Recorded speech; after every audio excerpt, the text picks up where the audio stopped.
Karibu sana mtazamaji na msikilizaji wetu wa Celeb Corner KE. Tukizamia katika siasa za Jamhuri ya Kenya. I am speaking about the politics of the Republic of Kenya and the new appointment that has been made by President William Ruto, and mostly in regards to appointing his friends and his colleagues from the Kenya Kwanza regime who took it upon themselves to campaign for him during the 2022 general election. And I have some insights. And one of the many insights is the reason why President William Ruto took it upon himself to appoint Moses Kuria in another position in government after firing him recently from his cabinet. President William Ruto has made fresh appointment to government, bringing back some of his allies who were perceived to be in the cold following the recent cabinet reshuffling.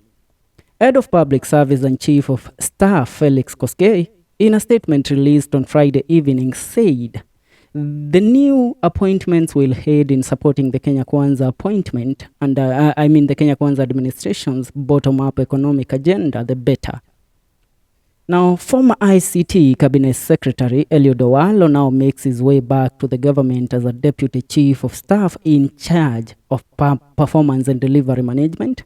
This ministerial level appointment will, among other roles, be responsible for effective and efficient implementation, monitoring, and evaluation of priority projects and initiatives of the fifth administration in line with the better plan, which is the bottom-up economic model. Now, further, the office is charged with overseeing performance of government ministries, departments, and agencies in service delivery. President Ruto also, in the new appointment, named former Public Service CS Moses Kuria as a senior advisor in his council of economic advisors. Yani sasa Kuria amepatiwa kazi kama advisor mkuu wa Rais Rais William Ruto katika ukuzaji wa economy yetu hapa nchini Kenya. So he sits at the council that plans the development and also the growth of the economy of the Republic of Kenya. Now remember Kuria aliweza kusomea economy while he was in the university. He worked as a banker too, and not only in Kenya, he worked in the United Arab Emirates.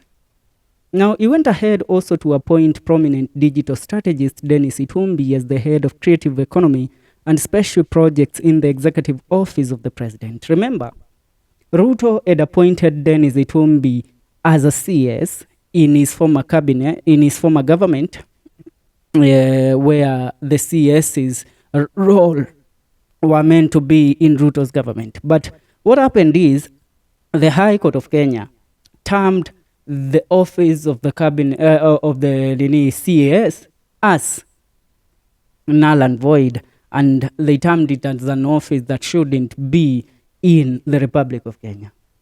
Now, continuing, this appointment will go into fostering this administration's zeal of innovation, growth towards a robust yet novel sector in the economic sphere, Koskei added. Now, Owalo and Kuria lost their cabinet seats when President Ruto, in a landmark decision on July 11, 2024, following weeks of anti-government protest, fired all his ministers.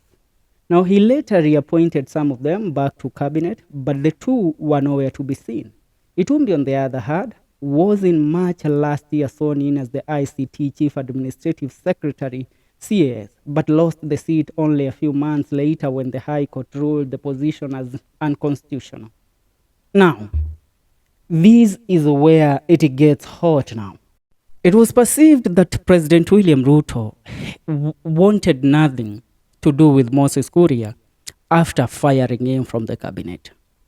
Now, why did President William Ruto take this step further to appoint yet again Moses Kuria in a very crucial role in his government as an advisor in regards to the economy of the Republic of Kenya and the development of the economy of the Kenya Kwanza government?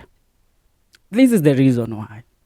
In the Mount Kenya region, few weeks after Moses Kuria was fired, you have all seen how Moses Kuria has been spearheading is controversial movement of trying to prove to President William Ruto that, you know what, you cannot do this to me and you cannot do this to the people of Mount Kenya region. Since we own this government, we put you in that office as the President of the Republic of Kenya. So why go ahead and fire us and then reappoint people from your area but leave us outside the government? Are you getting the point? So Kuria has been fighting. Now, earlier, we had been told that Kuria's reappointment into the cabinet secretary was hindered by Rigathi Gachagua, because Rigathi Gachagua believed that Kuria was on a plan of dethroning him as the kingpin of the Mount Kenya region politics. Remembering that yesterday, Moses Kuria, while speaking in an event that was attended by Deputy President Rigathi Gachagua, Kuria told Gachagua, now because I am jobless, you can go ahead and then declare me as the Mount Kenya kingpin so that I will be running for the presidency come the year 2027 because I have no role in your government.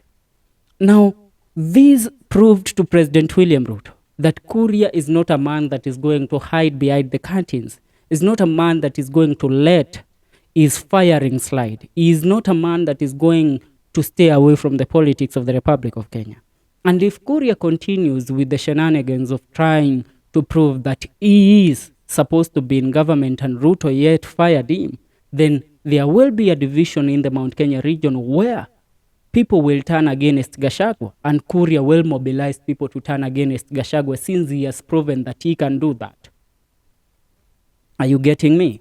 So Gachagua, although he did not want Moses Kuria in government, President William Ruto has seen that there might be a very crucial role that Moses Kuria can play in mobilizing the Mount Kenya voters, which might destroy his chances of getting the whole vote of the Mount Kenya bloc come the year 2027. So he took a step further of handing over the job of the advisor of economy around the Mount Kenya region to Moses Kuria. Because remember, Kuria worked as a cabinet secretary of trade even before he went to work as a public service CS. So Ruto saw that although we might despise him, but he will destroy us. Though Gachagua has a vendetta and a bond to chew with Moses Kuria, me leaving him out of government will prove to the people of Mount Kenya region that, you know what, you have left us out of your government. Remember, Gachagua has been trying so hard to unite the Mount Kenya region. But Moses Kuria has been trying so hard to prove to Gachagua that you cannot become the Mount Kenya kingpin without us as the Mount Kenya leaders appointing you and also aligning behind you. Are you getting me? And Kuria has always wanted to be the Mount Kenya region kingpin. But remember, he does not sit in the office of the Deputy President of the Republic of Kenya, which has made it a nightmare for him to accede to this role as the Mount Kenya region kingpin. The other day, while some leaders spoke, they told Kuria, if you want to be made the Mount Kenya region kingpin, go ahead and apologize to President Uhuru Kenyatta, go at the former president's home, ask for forgiveness, and then also ask for forgiveness from his mother. And that's when we shall realize that you have decided to change and you are taking the right path. And so we can appoint you to this role. Are you getting me? So Kuria was given advice on what to do. And Kuria was taking it serious. We have all seen how humble he has been after being fired, even attending and also declaring his support for Gachagua and saying that they cannot, them as the leaders of Mount Kenya region, they cannot allow an impeachment on Gachagua. They can also not allow Ruto to make the Mount Kenya region people suffer for electing him in government. Are you getting the point? Now that's where it all starts. I leave it there. I ask of you, what do you think of these new jobs that have been added to Moses Kuria, Dennis Itumbi and Eliud Owalo? Hapa ni ndani